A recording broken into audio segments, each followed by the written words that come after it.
Welcome to Manager Tools. Today's topic, skip level feedback. Here we go.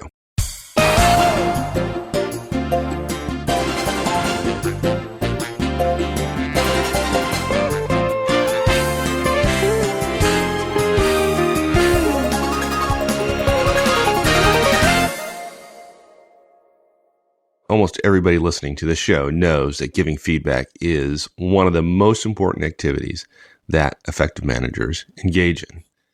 And yet, we get questions all the time. And this is one that comes up at conferences, and it's all around, hey, can I give feedback to my skips?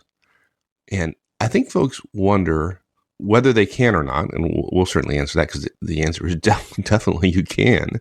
But then there's all sorts of issues or concerns that folks have, and maybe rightfully so. So maybe it's time to talk about that specifically on a podcast. I agree. Yeah. So this cast is about how to do it. We've got 5 steps, not steps really, but recommendations. Here they are. Yes, you can give feedback to skips. We'll explain why it makes sense in light of performance communications. Point 2, we're going to say you can use the standard model, which is our 4-step model. Hey, can I give you some feedback when you do X? Here's what happens. Thank you. Or can you do that differently? We're also going to recommend in step 3, you can use the starter or the peer models of feedback because those are generally thought or felt to be less confrontational.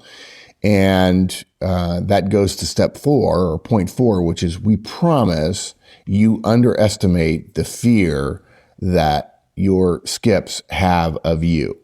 Most managers who have skips, people who report to managers who report to them, underestimate enormously the amount of fear there is for people 2 levels down.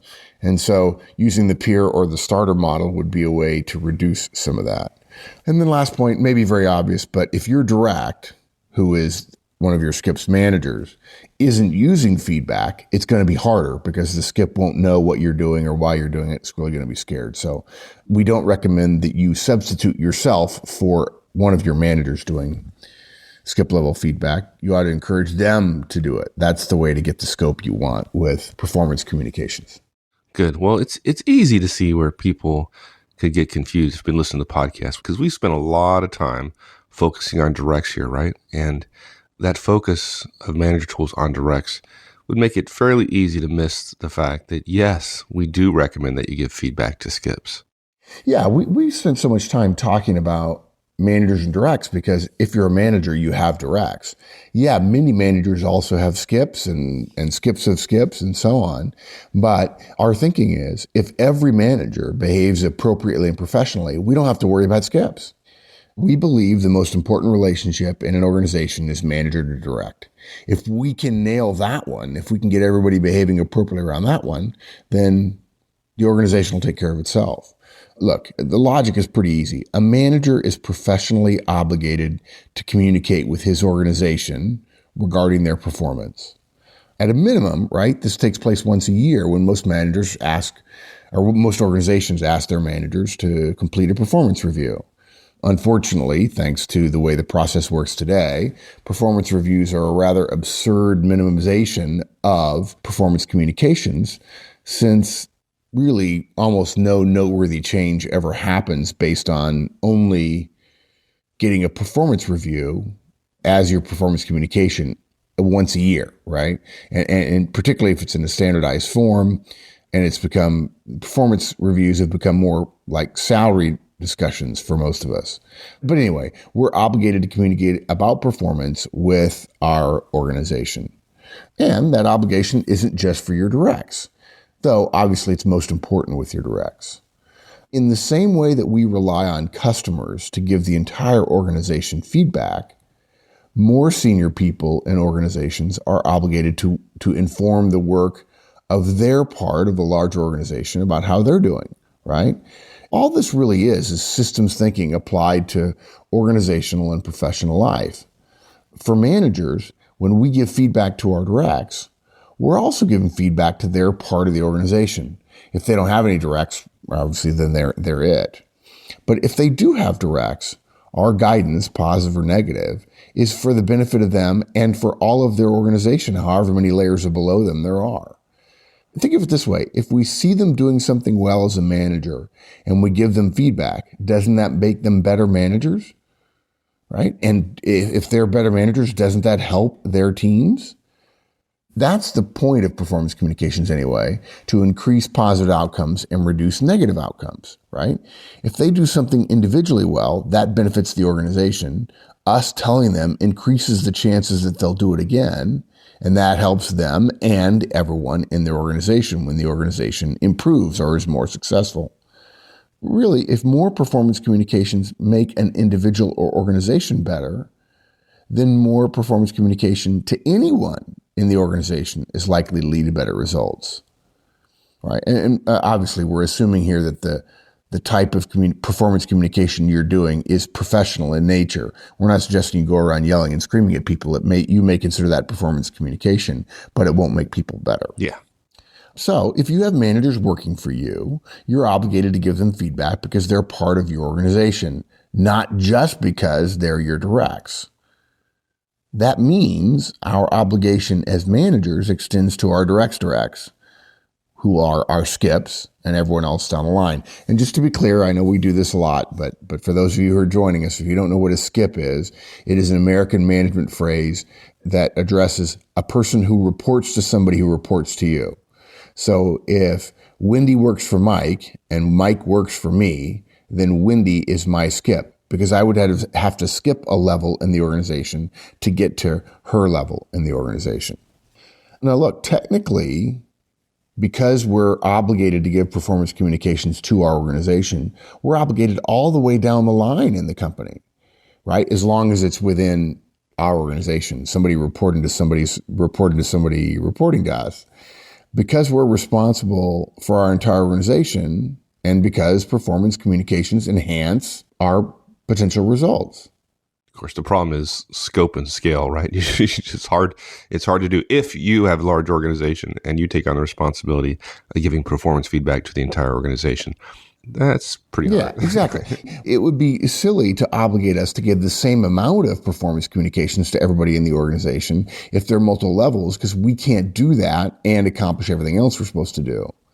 But the great thing about this is the hierarchical nature of most organizations allows us to rely on others, our managers and people who work for them, who are closer to the performance being communicated about. Look, if I'm a manager and I'm obligated to give feedback to my organization, so are my managers obligated to give feedback.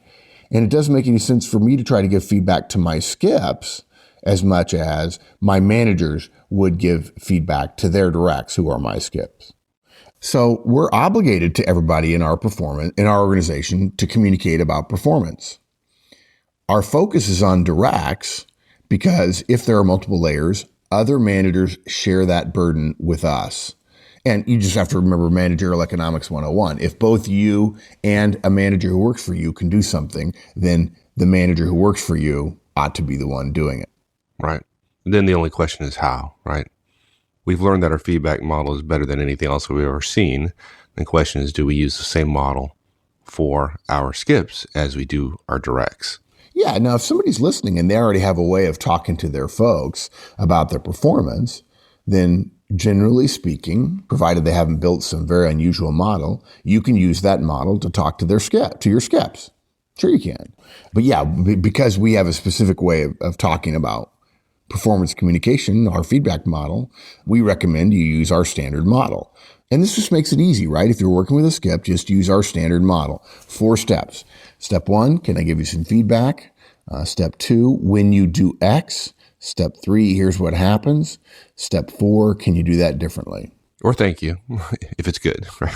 Yeah, if you're not familiar with our feedback model, we're not going to teach it to you here in detail. We have other casts about the feedback model. Go to the Manager Tools Basics page on www.manager-tools.com, and you'll find all kinds of casts about one-on-ones, feedback coaching, delegation, but lots on feedback. And our feedback model is how we recommend almost all on-the-spot verbal performance communications occur. It's quick, it's professional, it focuses clearly on the behavior of the direct as opposed to their attitude or intent, which are things they can argue and frankly will argue. Yeah. One of the biggest lessons we've learned in the past 5 years about delivering feedback in this model is that quickness is incredibly helpful. Directs don't want long speeches, either for good or for bad, right? And for many of us, longer means more prep time and more discomfort. And this is even more important with skips because they're really uncomfortable with communications from you about their performance. Yeah. And folks, when we say short, we mean short, like 5 to 10 seconds is absolutely possible and preferable. Yeah, if Mike were my boss, he would say, hey, Mark, can I give some feedback? And I'd say, sure, boss. What is it? And he says, when you're late for a podcast, it slows me down. Can you do that better? I'd be like, yeah, sorry. And that would be it. That's it. Yeah. It's not a 5-minute conversation. It's not guidance now about what I can do better. I don't need any guidance about being late. I know I need to be on time. So our 4-step model works fine. For those of you who are comfortable with the 4-step model, that's what you can use with your skips. Now, to be clear, we're not suggesting you go look for your skips to give them feedback. Don't do this. The guidance we're sharing here about it being appropriate for you to give feedback to your skips is not guidance to seek out opportunities to do it or to measure it at some level near what you give to your directs. While it is appropriate for a manager to give feedback to her skips, the primary way to achieve your skips getting enough performance communications is to hold your directs, who are your skips managers, accountable for delivering it to their directs. They're the ones who are going to be doing most of the performance communication and therefore most of the feedback, if they use the feedback model, to your skips, their directs. If in fact you do work with a skip on something, you do observe a skip doing something well or poorly, we're recommending you give them feedback just like you would your directs if you're in a position to do so. If you've watched them work, if you believe their behavior is noteworthy enough to hear from you, it doesn't have to be big, that you observed something and you thought it'd be helpful for them to hear from you, good or bad, then you step in and you give feedback. You don't go to their boss and say, hey, I need you to give this guy some feedback. I saw a good thing or a bad thing. What we're telling you here is don't avoid giving feedback to your skips just because they're not your directs, but don't make it a plan that you're going to now start giving feedback to all of your skips. Yeah, exactly. Okay, good. There's no step in our Trinity rollout that says start giving feedback to your skips, right? Oh, that's right. Good point. Yeah, no, there's definitely not. Yeah. Okay. So I think a lot of folks listening, and we'll talk about it in a little bit more detail in a few minutes, but they're aware that skips sometimes take getting feedback from their skip boss hard, right? And so we naturally want to soften it a little bit. Are there some things we can do to soften the blow, so to speak? Yeah, we recommend you can either use our starter model or our peer model. Our starter model feedback is just our standard model minus the 4-step. In other words, hey, can I use some feedback? When you do X, here's what happens. It's much more likely to be used for negative feedback simply because in positive feedback situations, step 4 is just to say thank you. So no reason to not say thank you. But in negative feedback, though, step 4 requires an affirmative response to the question, can you do that differently? Or what can you do differently? Those, it sometimes can pinch your directs a teeny bit. And if they can pinch your directs a little bit, they will definitely pinch or hurt the feelings of, in some cases, certain skips, right? So the starter model just says, hey, ask if you can do it because you are more senior to them, and then say, hey, when you do X, here's what happens. And it takes away that pinch of step 4 in the event of negative feedback. And that's a starter feedback model. You also mentioned the peer model. How does the peer model differ? Yeah, I mean, look, the peer model is only steps 2 and 3 of the standard model. Rather than asking in the beginning or asking at the end in the event of negative feedback, we simply say, hey, just so you know, you did this and this happened. It sounds like, hey, when you get stuff to me late, the boss gets on me about it. Yeah. And the fact that you're not asking the question in the beginning makes it just lesser of a deal, right? Yeah. That's the point, yeah. Yeah, because I actually like the peer model for skips, although frankly, in my career, I more often use the standard model. I like the peer model of the skips because the tone of it attempts to convey not, I'm your boss and I'm enforcing better behavior here, or the fact that the boss saw it is a problem for you in the event of negative feedback, obviously. But I think the tone is rather, hey, just want to point out this outcome to you based on your actions that you may not be aware of. Based on watching it being used, it seems much less confrontational. Yeah, you're just offering up an observation, right? Yeah, exactly. Versus yeah. getting somebody in trouble. Yeah. Yeah. Now, we don't think the feedback model is confrontational, but yeah, good point. Nonetheless, the peer model, in other words, the standard model isn't confrontational. Once you've done it 4 or 5 times and your directs know it's coming, they'll ask for more. But the peer model does feel less confrontational to a lot of people. Now, look, in recommending using either the peer model or the starter model, our intent is to make less difficult the hearing of the feedback by your skip. We're trying to soften the blow of negative feedback. That's why we're trying to do this, because of our next point, which is we promise you underestimate the fear they feel, right? And just so you know, folks, as a rule, if you're going to soften the negative feedback, soften the positive too. And what we mean by that is don't use starter feedback or peer feedback for negative, but the full model for positive. Otherwise, it feels condescending when you give negative feedback. It feels like you have to talk about it differently. And the moment you start treating positive and negative feedback differently, people begin to believe they mean something different. And the whole point of the feedback model is it doesn't mean anything different. It's just feedback. Let's talk about the fear you talked about, because I think a lot of folks, certainly if they've gone through the process of learning the feedback model and gone over this steep curve, given it to their directs, they know firsthand the facial expression they get the first time they ask a direct whether or not they can give them feedback or not. Yeah, I mean, some directs, right, they immediately ask if they're in trouble. Oh, yeah. They're in panic, right? They think something major has happened, right? And so if that happens with the directs, you can imagine what might happen with skips. And I think that's one of the things that scares folks from giving feedback to directs. Yeah, I think you're right. Look, it's normal. What you're describing, people, your directs feeling that they're in trouble, that they're in panic. It's normal. It's sad, but it's normal. It's not because they're not interested in getting feedback. It happens because you're the boss. You control their addiction to food, clothing, and shelter. And giving them negative feedback has a lot of weight around their belief about how important their job and their performance at work is. And if you haven't given them a lot of feedback, they think every time you do negative feedback, they're in trouble. Unless you've worked on your relationship with them, their overwhelming primary emotion about a boss is fear. Now, look, later, once you develop your relationship with them, their primary emotion about you will be fear, but it won't be overwhelming. And so, look, so many of us only give negative feedback. What happens then is when we ask, they assume they're in trouble.